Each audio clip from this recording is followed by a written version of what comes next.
In continuation of the last video, now our server is up and running, and then so we can bring up our terminal so that we can connect to it. So this is the server details. So the command to connect is the SSH, then the user created on the server, which in this case is Ubuntu, and then adds the public IP address of the server, which is this first one here. So 129.158.114.1, and then we specify the -I option, which allows us to choose the key with which we'll connect to the server, and the key was saved in my downloads folder, and it's called devops.key, and then I'll press enter, and then we'll see if so. Then if it's the first time you're connecting to the server, it asks you if you're sure if you want to connect to the server, and then I'll say obviously yes. Then it tries to connect, and now we're inside our server, and then we can run normal Ubuntu commands like sudo apt update to update the software repositories of our server, so that we have access to the latest softwares that Ubuntu has to provide. And then after that, we'll just go ahead and you can actually choose to upgrade your server, but I won't do that in this video. We'll go ahead and install our web server, which is either we use Apache or we'll use Nginx, but I think I'll use Nginx because it's a bit faster. So you just type sudo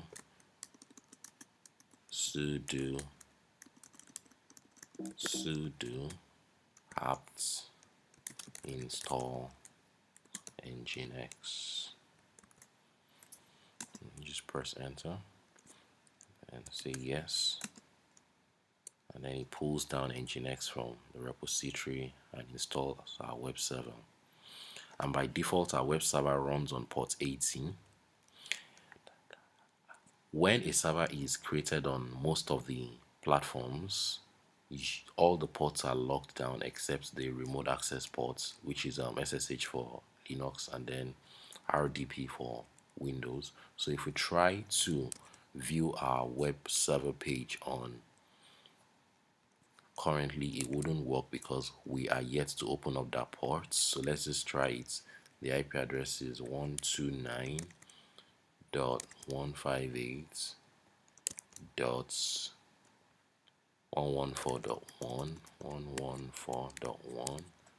So if you press enter, it will just keep loading and loading. So we need to go back to our console, and then we'll go to the network tab. Once we're in the network tab, we'll just go to the security rules, and under this you'd see a couple of rules that were created by default for each of the virtual machines that I've created over time. So the one we just created was the DevOps, so you can actually come here and update the rules. So once you click on update, it will come up with a page where we can actually update the rules. So currently we are only allowing SSH, and then the other thing we want to allow now is the port 80, which is HTTP. So you can click on HTTP, accept that, and then update. So once we update that, our server should then allow traffic from on port 80, and now we have our web server running. I hope you had a great time watching this video. I'd like to say thank you for watching. I would create videos for other platforms like Azure, AWS, and Google Cloud. Thank you for watching.